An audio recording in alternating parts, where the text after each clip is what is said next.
3,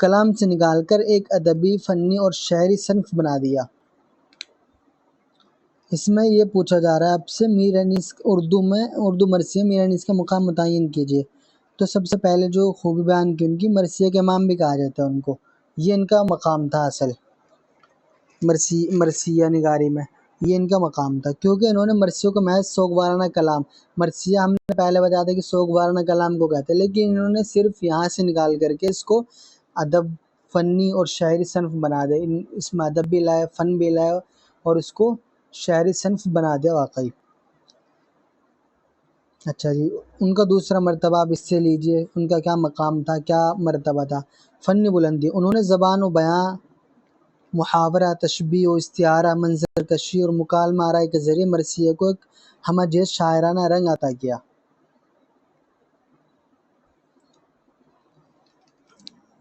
اس سے سمجھیے ان کا کیا مقام تھا، کیا مرتبہ تھا۔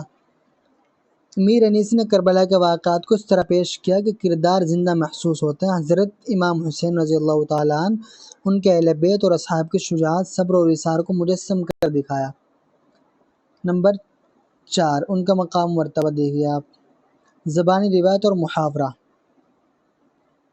ان کے مرثیے روزمرہ کی زبان میں ہیں، اس لیے عوام و خواص سب پر یکساں اثر ڈالتے ہیں۔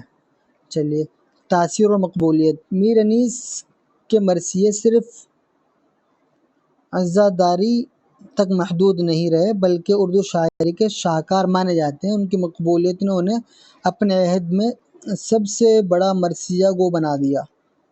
خلاصہ لیجیے آپ،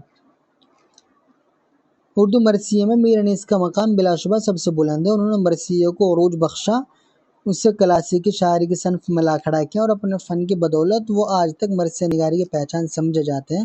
کسی نقاد کے الفاظ میں، جس طرح غزل کے بادشاہ میر و غالب ہیں، اسی طرح مرثیہ کے امام میر انیس ہیں۔ چلیے آگے چلیے آپ، یہ تو صرف ذہن نشی کرنا ہے، اس میں سمجھانے والی کوئی بات نہیں ہے۔ مندرجہ ذیل شعر اقتباس کی تشریح ما سیاق و سباق کیجیے۔ ذہن اشاعت اگر کیجیے سے تحریر، آیا ہو خامے سے تحریر نغمہ جائے سریر، زبان سے ذکر اگر چھیڑے تو پیدا ہو نفس کے تار سے آواز خوشتر از بہ مضیر، ہوا یہ باغ جہاں میں شگفتگی کا جوش، کلید قفل دل تنگ و خاطر دل گیر۔ یا ان اشعار کی تشریح کیجیے۔ بھبوکا سا دیکھا جو اس کا بدن، جلا آتش عشق سے اس کا تن، ہوئی حسن پر اس کے جی سے نثار، وہ تخت اپنا لائی ہوا سے اتار، محبت کیا ہے جو دل پر ہوا، وہاں سے اسے لے اڑی دلربا، غرض لے گئی آن کے آن میں، اڑا کر وہ اس کو پرستان میں۔ جواب، یہ اشعار اس بات کی وضاحت کرتے ہیں کہ جب انسان ذکر حق یا پاکیزہ خیالات کو قلم زبان کے ذریعے بیان کرتا ہے تو اس کے اثرات روح کو سکون بخشتے ہیں۔ شاعر نے تحریر کو نغمہ اور زبان کے ذکر کو ساز سے تشبیہ دی ہے اور بتایا کہ ذکر و تحریر دلوں کے تالے کھولنے اور غمگین دلوں کو شگفتگی عطا کرنے کی کلید ہے۔ یہ اسلوب فارسی و اردو شاعری کی کلاسیکی روایت سے وابستہ ہے، جہاں اضافت اور نغمگی کو ایک حسن بیان سمجھا جاتا ہے۔ کہتے ہیں کہ اگر انسان ذکر حق کو، اپنے رب کے ذکر کو قلم سے بھی لکھتا ہے نا، تو وہ اس کے دل کو سکون عطا کرتا ہے۔ قلم سے لکھنا، زبان سے بیان کرنا اس کے دل کو سکون عطا کرتا ہے۔ یہ اس کے سیاق و سباق ہے، یہ جو آپ کے سامنے لکھا ہوا ہے، آپ اس کو تھوڑا ذہن نشی کر لیں، اس کا سیاق و سباق ہے۔ اب آپ دو دو اشعار کی تشریح لیجئے، یہ ہم نے شعر پڑھ دیا، اس کی تشریح لیجئے۔ شاعر کہتا ہے کہ اگر خوشی و مسرت کو قلم کے ذریعے تحریر کی شکل دی جائے تو اس میں بھی نغمگی اور سریلے ساز کی طرح دلکش تاثیر پیدا ہو جاتی ہے۔ تحریر کا ہر لفظ نغمہ محسوس ہوتا ہے۔ کہتے ہیں ذہن اشاعت اگر کیجیے سے تحریر، آیا ہو خامے سے تحریر نغمہ جائے سریر۔ اگر کوئی خوشی ہے،